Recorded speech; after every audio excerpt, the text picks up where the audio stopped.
degmada Beled Xaawo ee gobolka Gadow Soomaaliya ayaa laga dahafuray suuqa Tawfiiq Business Center oo ah suuq cusub oo laga hirgeliyay degmada Beled Xaawo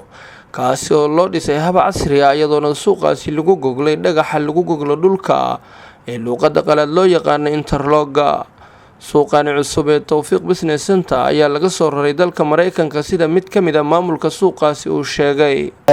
suuqan muddo 30 sano ku dhow wuxuu ka furnaa magaalada Seattle la yiraahdo Mareykanka ku taal.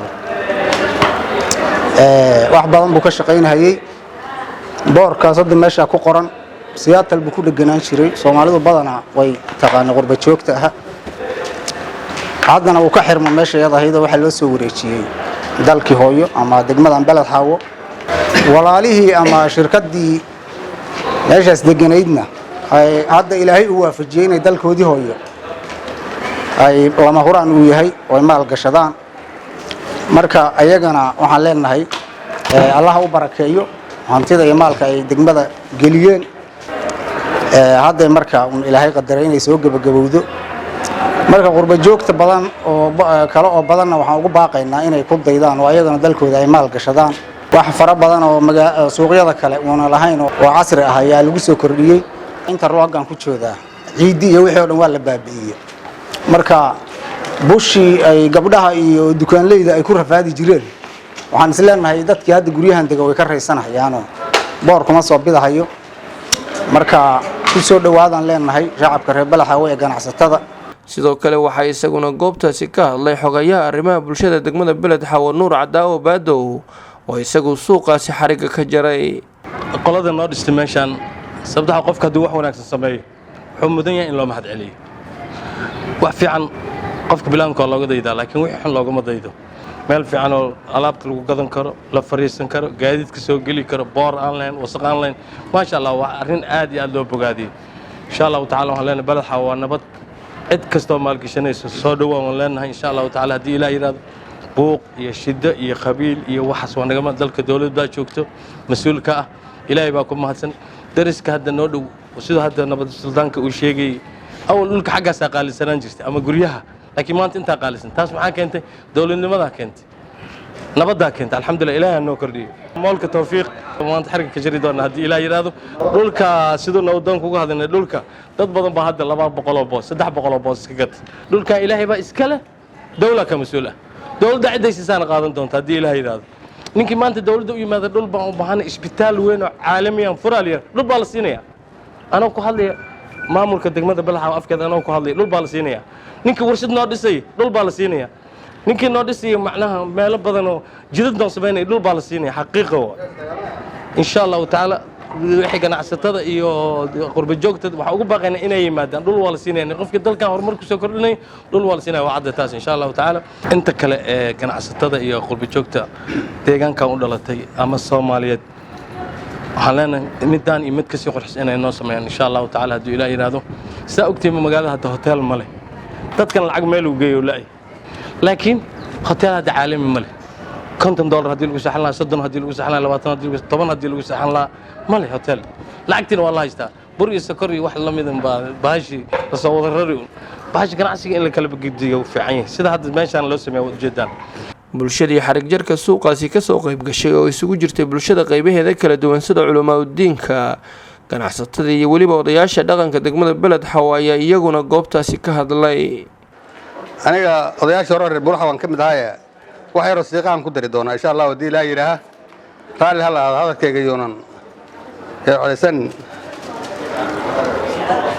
waxaan joogay meeshan oon ganacsi ku ahaa iyadoo nin la yiraahdo Xasan Qaduuc hotelkan meeshan ku leeyahay oo wax hotel sameeya asagu ugu horeeyo oo la saaxdo waagi dambaan waxaan ogaanay duqi daab uu soo gaaray howlo badan buu halkan ku lahaa reero ku lahaa baadiyaha ku lahaa oo xaraashay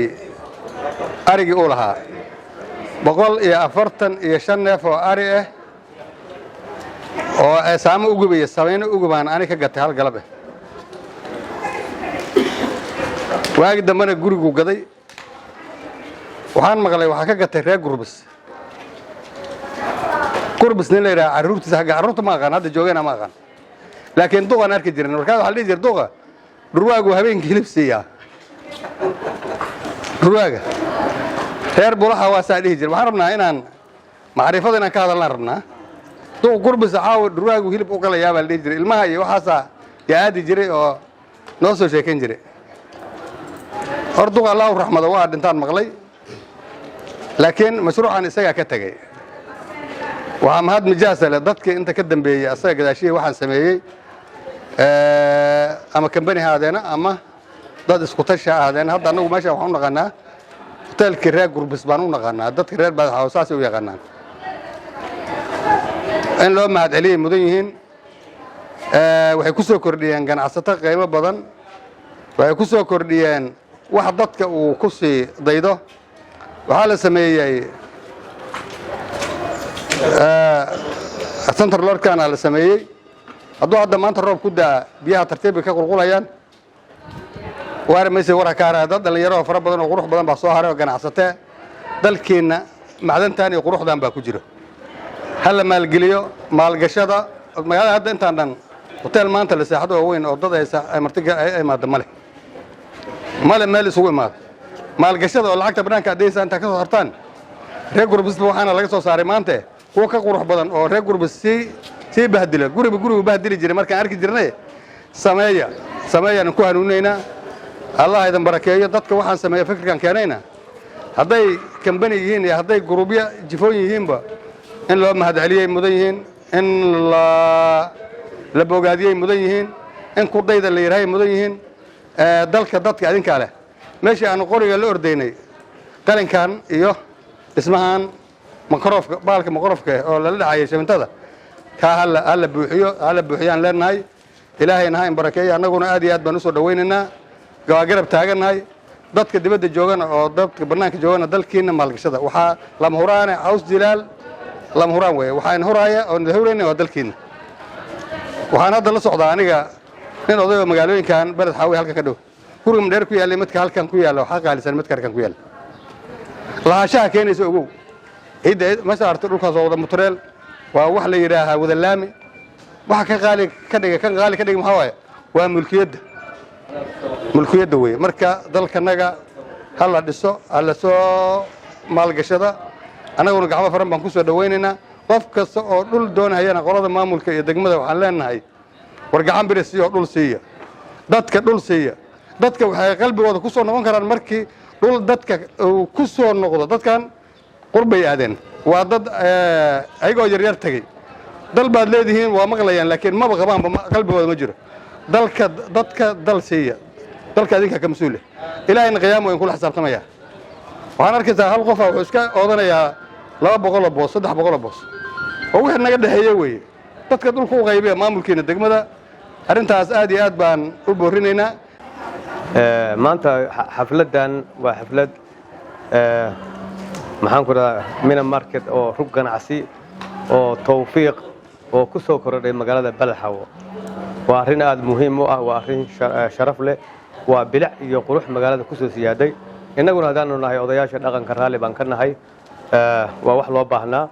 iyo ragga kale oo kambaniyashan qabtay interlogyadan iyo hawshan isku qofalan qabtay waa waxa ilbaxnimo oo maxaan ku radaa magaalada ku soo siyaaday oo wax tar weeye waxaan bulshada deegaankan u dhashay ama gobolkan u dhashay ayaan ku boorinaynaa inay dalkooda dhistaan oo ay ku daydaan raggan siday wax u sameeyeen oo wanaagan ay u sameeyeen oo malaysa magaaladii in laami la saaray ay saakay u egtahay waa arrin ugu cusub oo horumar ah annaga hadan odayaasha dhaqanka lahayna waa soo dhaweynaa si buuxda ayaan u soo dhaweynaa waan idin garab taaganahay ilaahay ha idin barakeeyo horay u socdo baan leenahay gadaal ha u soconina waxa la yiri wuxuu rag ku kaco rabbina aqbalo way rumoobaan riidina ilaahay baa idin rumeey soo dhawaada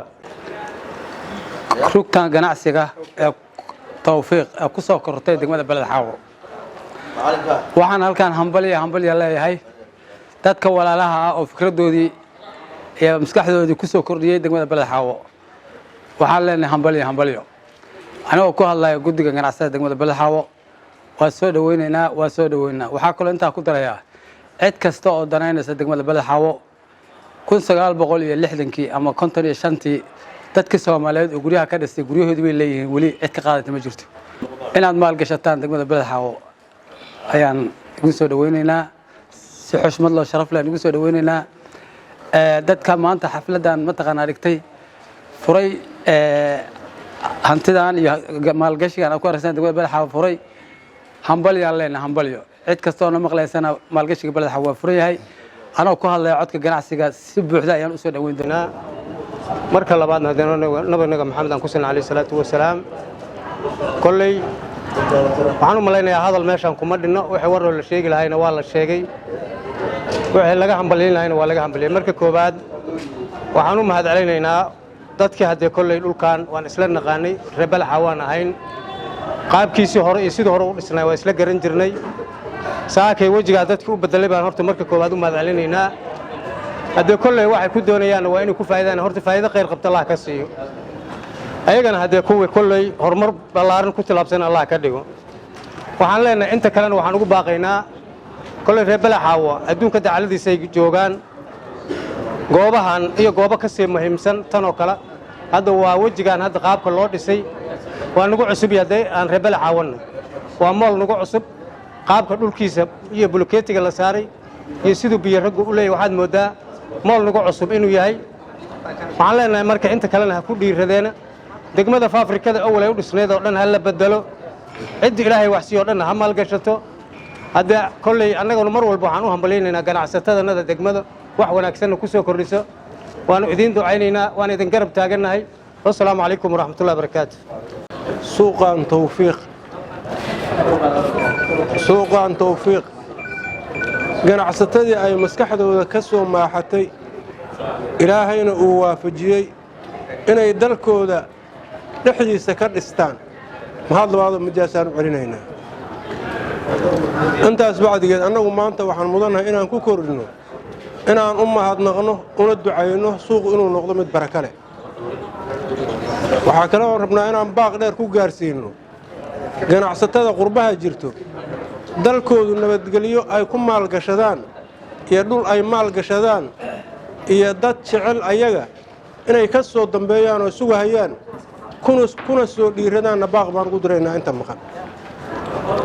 intaas bacdigeed waxaanu leenahay ganacsatadii meeshaan maalgashantay annagoo u mahadnaqayna kuwa barakaysan adinka iyo maalkiinaba Allah idinka dhigaan leenahay annagu ducadaasaan idinku kabaynaa waa mahadsan yihiin walaalaha soo kordhiyey suuqa tawfiiq ee degmada beled xaawo waxaan leenahay soo dhowaada dadka kalena ha idinku daydo waana mahadsan yihiin